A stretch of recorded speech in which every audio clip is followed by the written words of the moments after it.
तरण नेहा शर्मा की अमर आशिन गुलाटी से सगाई हो जाती है। एक दिन वे स्कीइंग वेकेशन पर जाते हैं और एक रिसोर्ट में रहते हैं। तरण को स्की करना पसंद नहीं है, लेकिन अमर को यह पसंद है। अगली सुबह अमर अकेले ही स्की करने निकल जाता है। स्कीइंग करते समय अमर पहाड़ के एक खतरनाक क्षेत्र में स्की करता है। वहाँ उसने बाइक सवार एक व्यक्ति को लगभग टक्कर मार दी। वह आदमी से बचने का प्रबंधन करता है, लेकिन पहाड़ के किनारे पर गिर जाता है। ठीक बाद एक एवलांच है। तरण और अमर के पिता कंवलजीत सिंह अमर को अंतहीन खोजते हैं, लेकिन बचाव दल उसे ढूंढने में असमर्थ है और उसे मृत घोषित कर देता है। तरण और अमर के पिता घर लौटते हैं और अपने साझा दुख को दूर करने की कोशिश करते हैं। 8 महीने बाद तरण अभी भी अमर के खोने का शोक मना रही है। एक शाम अमर के पिता ने तरण को अपने एक अच्छे दोस्त के बेटे शेखर आदित्य सिंह से मिलवाया। अमर के पिता ने शेखर को तरण की बहन मनप्रीत के जन्मदिन के लिए तरण के घर जाने के लिए आमंत्रित किया। वहाँ शेखर की मुलाकात तरण की बहनों मनप्रीत, गुरप्रीत और मनप्रीत के बॉयफ्रेंड नवजोत से होती है। वह तरण को भी बेहतर तरीके से जानने लगता है और उसे पता चलता है कि वह अपनी पेटिसरी खोलना चाहती है।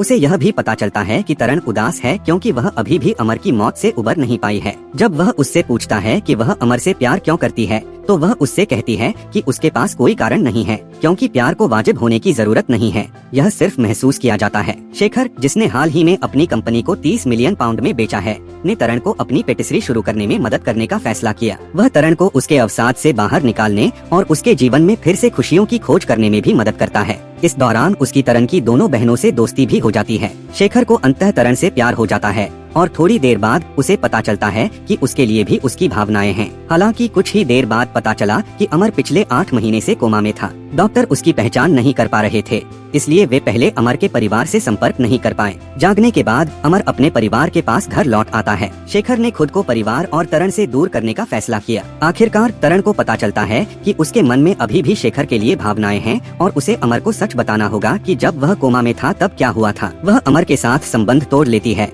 अमर और तरण करीबी दोस्त रहने का फैसला करते हैं। हालांकि अमर शेखर के साथ तरण के साथ ठीक होने का नाटक करता है, लेकिन वह तरण के बिना बहुत आहत और दुखी है। अमर शेखर से कहता है कि वह उसे इस नई स्थिति से तालमेल बिठाने के लिए कुछ समय दे। शेखर ने नोटिस किया कि अमर और तरण अभी भी बहुत करीब हैं और भले ही तरण उसे डेट कर रहा हो, शेखर को लगता है कि वह अब भी अमर को याद करती है। जब शेखर तरण से पूछता है कि उसने अमर की जगह उसे क्यों चुना, तो वह जवाब देती है कि ऐसा करना सही था और वह शेखर को उसके और उसकी पेटिसेरी के लिए सब कुछ करने के बाद भी नहीं छोड़ सकती। तरण के एक बार फिर अमर की मदद करने के लिए भाग जाने के बाद शेखर को गुस्सा आता है। वह नशे में हो जाता है, अपना फोन बंद कर देता है और 4 दिनों तक तरण से बात नहीं करता है। तरण और उसकी बहनें बहुत चिंतित हो जाती हैं। चौथे दिन शेखर तरण के घर जाता है। एक बार फिर नशे में उससे कहता है कि वह अब उससे प्यार नहीं करता और चला जाता है। बाद में वह उसे फोन करता है और उसे बताता है कि वह देश छोड़ रहा है। जब तरण अमर और अमर के पिता शेखर की तलाश में उसके घर जाते हैं, तो अमर वही स्वेटशर्ट देखता है जिसे उसने पहाड़ पर मारने वाले बाइकर को पहना था। अमर ने पता लगा लिया कि बाइक सवार शेखर ही था जिसने उसे लगभग टक्कर मारी थी। अमर के पिता ने तब खुलासा किया कि वह वास्तव में यह सब जानता था। शेखर उसके अच्छे दोस्त का बेटा नहीं है। अमर के पिता वास्तव में शेखर से तब मिले थे